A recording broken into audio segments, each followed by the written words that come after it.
नमस्कार दोस्तों, मैं निधि अग्रवाल, वास्तु कंसल्टेंट। दोस्तों, आज हम एक बहुत ही इंटरेस्टिंग टॉपिक के ऊपर बात करने वाले हैं, वास्तुशास्त्र। क्या है ये वास्तुशास्त्र और कब से ये हमारी जिंदगी में चला आ रहा है?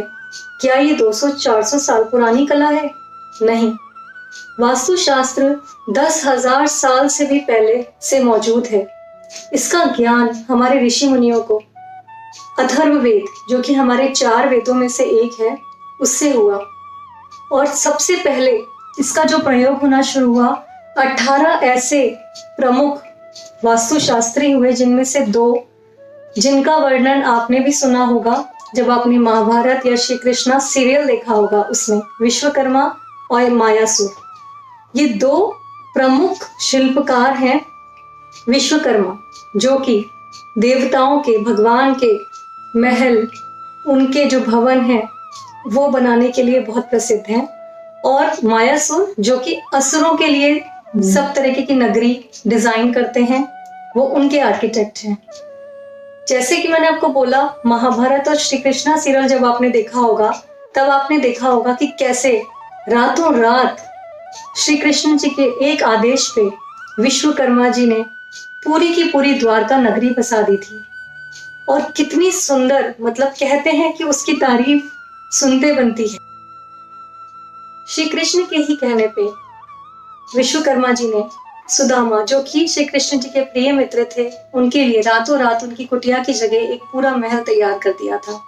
विश्वकर्मा जी ने देवों के राजा इंद्र, यम, वरुण, इन सब के लिए ही महल, इनके राज्यसभाएं डिजाइन की।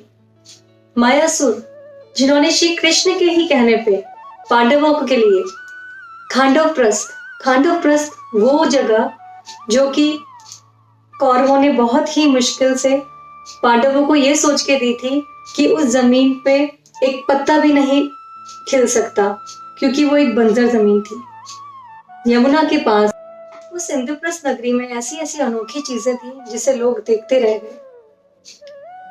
ऐसी जगह बनाई गई जिसे लोग पानी समझ रहे थे, जहां पर एक्चुअली में पानी था उसे लोग जमीन समझ रहे थे, और इसी भ्रम में दुर्योधन भी पड़ गया था। दोस्तों, ये पूरी की पूरी इंद्रप्रस्थ वास्तुशास्त्र के अकॉर्डिंग बनी हुई थी, पूरी प्लानिंग से बनाई हुई। और जानबूझ के श्री कृष्ण जी ने ही एक ऐसी प्लानिंग भी की थी जिसकी वजह से यहाँ पर एक वास्तु डिफेक्ट हुआ था। वो वास्तु डिफेक्ट था इंद्रप्रस्थ नगरी के बिल्कुल जो बीचों बीच, भवन के बिल्कुल बीचों बीच एक वाटर बॉडी का होना। एक पानी की जगह बनाई गई थी जानबूझ के। कहते हैं ब्रह्मा रीजन में, वास्तुशास्त्र के अकॉर्डिंग ब्रह्मा रीजन में अगर पानी आ जाए तो पूरे के पूरे कुल का विनाश हो जाता है। तो जैसा कि आपने देखा, कौरवों के कुल का विनाश हो गया, कोई भी उनमें से जीवित नहीं बचा। ये सब कुछ एक वास्तु डिफेक्ट के कारण हुआ था। तो दोस्तों, वास्तु एक ऐसी कला है जिसकी छोटी छोटी चीजों को हम ध्यान रखें तो घर में शोहरत, इज्जत, पैसा, हेल्थ अच्छी, सब कुछ आ सकता है। और अगर छोटे छोटे से भी वास्तु डिफेक्ट्स हों तो वो कितनी बड़ी बड़ी प्रॉब्लम क्रिएट कर सकता है। मेरा इन वीडियोस बनाने के लिए एक ही पर्पस है कि लोग वास्तुशास्त्र के प्रति अवेयर हों।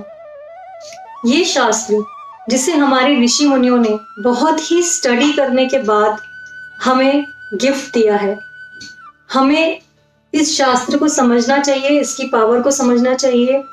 हमसे ज्यादा, हम भारतीयों से ज्यादा आज इस वास्तुशास्त्र को वेस्टर्न कंट्रीज बहुत इंपॉर्टेंस दे रही हैं, और वहाँ के बहुत सारे ऐसे बिल्डिंग स्ट्रक्चर्स हैं, लोगों के घर हैं जो कि वास्तुशास्त्र के अकॉर्डिंग बन रहे हैं।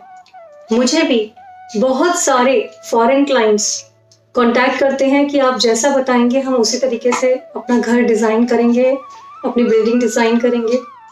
तो दोस्तों, ऐसे छोटे छोटे वास्तु से जुड़े हुए इंटरेस्टिंग किस्से लेके मैं आपसे मिलती रहूँगी और अपनी नॉलेज के अकॉर्डिंग बताती रहूँगी। अगर आपको वीडियो पसंद आए तो लाइक कीजिए, सब्सक्राइब कीजिए। नमस्कार।